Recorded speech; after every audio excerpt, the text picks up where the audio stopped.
magandang umaga na naman sa inyong lahat. So ngayon nandito ako sa aking maliit na what we call this a garden or bonsai garden or informal bonsai garden. So ngayon ang i-share ko sa inyo itong aking tamarin kariripat ko lang. So nagka-problema kasi because I thought na maraming dahon ang lumalabas, but it's turned out na kaunti lang ang dahong lumalabas. But anyway, okay na lang kasi kaysa namatay. So itong tamarin pala is ang hirap palang alagaan, lalo na sa pagriripat. Kasi pag masubraan mo sa paggupit or pagkuha yung ugat niya, madamihan mo, there's a tendency nga mamatay siya. So let's say kung saan yung mga area na mga sanga nga may nangamatay. So this portion here, yan, patay. Other one here, ito na naman. And this one here, dito. So halos lahat na area, paikutin natin na halos lahat na area, although nag-produce na siya ng flower, pero I don't know kung matuloy ba itong mga bulaklak niya, maging bunga ba ito. So almost all part of this area dito, halos intero sa ngayong namatay. So that is yung problema about tamarin. So dito sa aming bahay, madami kong mga tamarin na kaya hindi ko na ipurma na yung iba kasi I'm short of what we call this wire. So ito ang isa sa mga paborito ko, isa cascade tamarin, kaya lang. So ganyan ang nangyari. So I just hope nga makarecover pa ito. Then lipat naman tayo sa kabila. Dito naman in my front, it is what we call this tugas bato. So ang napansin ko dito is mabilis lumaki yung punuan niya compared to the other materials na I'm here na kadungan niya or kasabay niya sa pagtanim ko.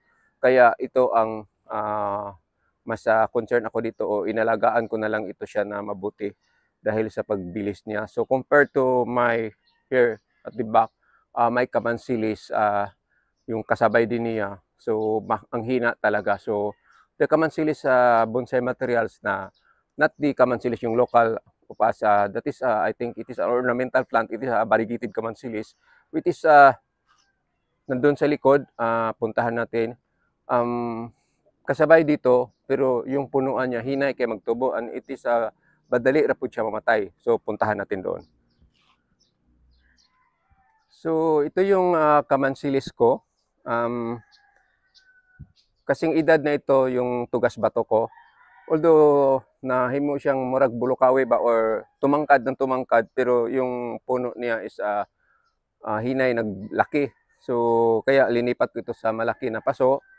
Then ngayon ito ang tatrabahuin ko, kaya hindi ko dinidinigan ito kahapon para hindi mabali, either if makakuha ko ng wire, di mai-wire ko. So hindi mabali. So ito ang tatrabahoon ko, although hindi pa ito matawag natin to bonsai na siya because it's so maliit compared to nag times 3 na yung puno, trunk sa kabila, yung tugas bato. Ito nasa 3/4 pa lang yung ano niya, trunk. So may isa na naman ako doon sa kabila.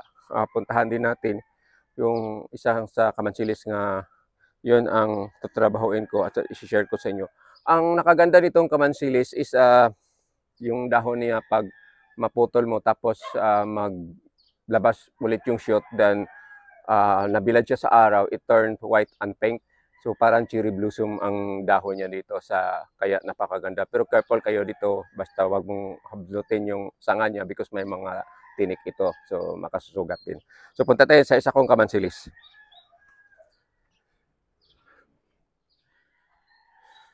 So ito na naman ang isa kong kamansilis, although nai-wire ko na for the first wiring of this kamansilis, pero ang nangyari is doon nalagay sa area nga hindi masikapan ng araw, kaya ang nangyari is halos lahat ng mga dahon niya puro green. Then walang nangyari sa ginawa kong wirings. So ang gagawin ko, i-rewire ko ito, tapos paikliin, then i-wire na naman ulit sa makaya ko.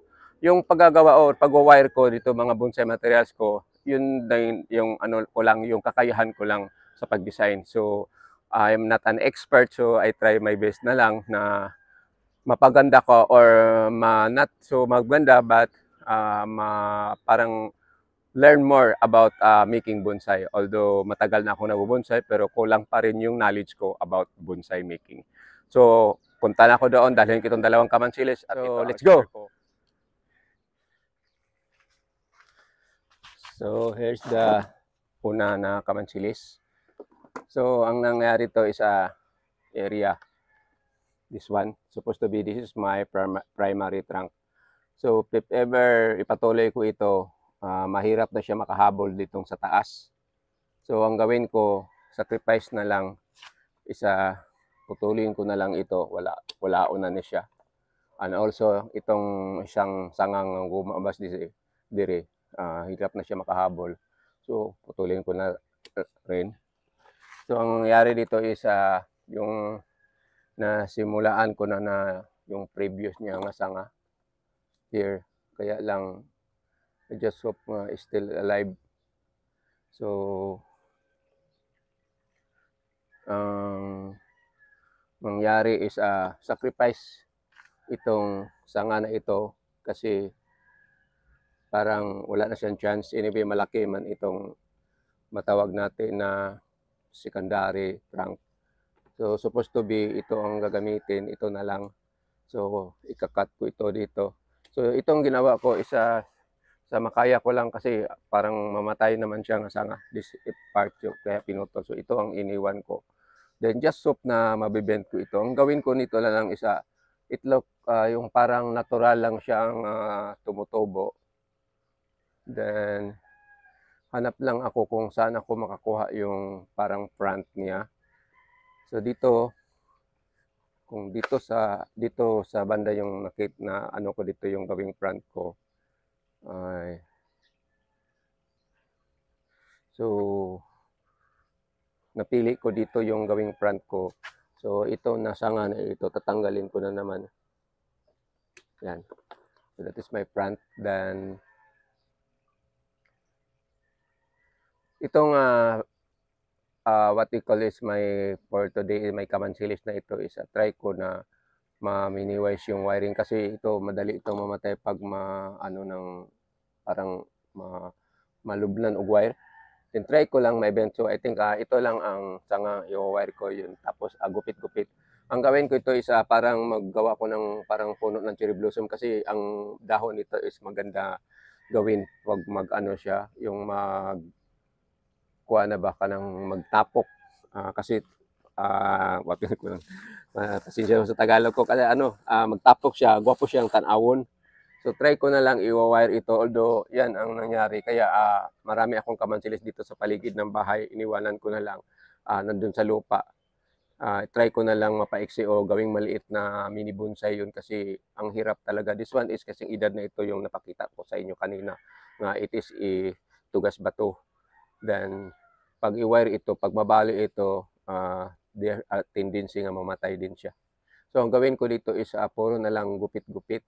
Kasi na-wire ko na ito, yung dito sa area na paikis-ikis ko pero wala man nangyari. It's nothing happened. Then tapos, yun, ang tagal. Di man nagdako na yung punuan.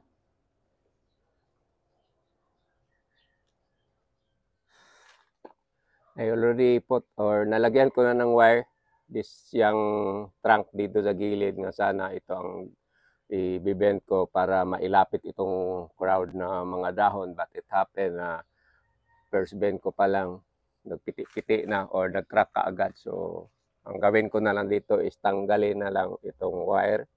Dahil putulin ko na lang sa pinakamalapit na area dyan. Sana magkaroon pa ng salingsing.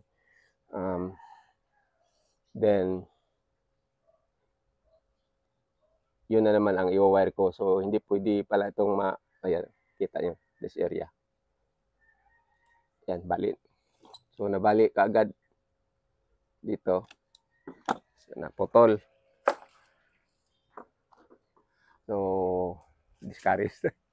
So, hindi lahat ng yung kung mga maliit lang siguro na sanga, mga ganito kalaki, pwede na siguro. Pero yung sobrang laki, nabali kaagad.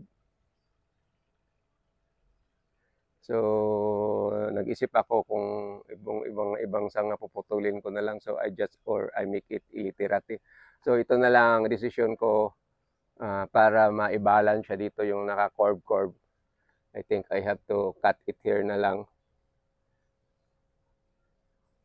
Yan. Then another one here. Maybe this portion. So ang gawin ko nito is like parang back to zero.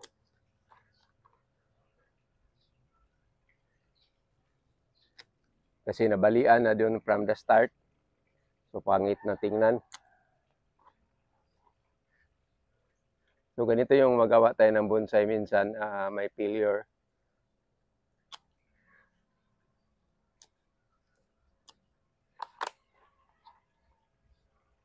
So ang mangyari dito is para na lang itong literally pabayaan ko muna na lang ito. Then I just share to you kung ano mangyari. So ito na ang itsura niya. Ito may kamansilis kasi pag discourage ako pag ano pa lang dito, balik kaagad. Hindi ko pa man sana dinidinigan kahapon. So this is for my first kamansilis. So kukuha ko ng isa yung may mga wire. So I have another one here, kamansilis also. Or mayroon naman ako dito, naka-in-English na lang taga-hatani. So, ang nangyari, pagkuha ko pa lang dito, doon, pagkuha ko pa lang doon, natumba kaagad, nabalian kaagad ng sanga, so discourage na naman. So, ang gawin ko dito na lang is, tanggalin yung mga wire, gupitan, parang back to zero.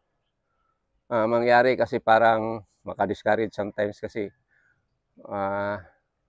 biglang nabitawan, kaya nalaglag, nabalian kaagad ng sanga.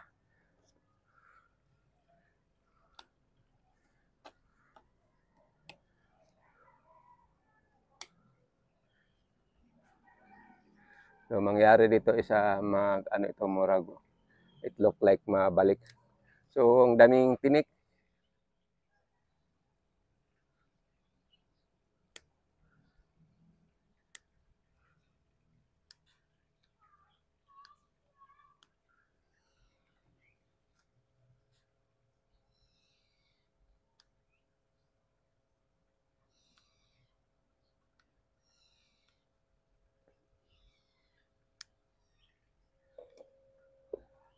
So natapos ko na. Ang ginagawa ko is tumigil na lang ako sa pagwa-wire because ang daming sangang naputol ko of this materials because it's too brittle. Then dito sa bandang taas hindi ko na wina-wire. Ang gawin ko na lang dito is yung i-group na yung dahon, din hayaan ko na lang ito siya. So this materials is ang hina na lumaki yung trunk niya or yung punuan niya. Tapos sobrang brittle.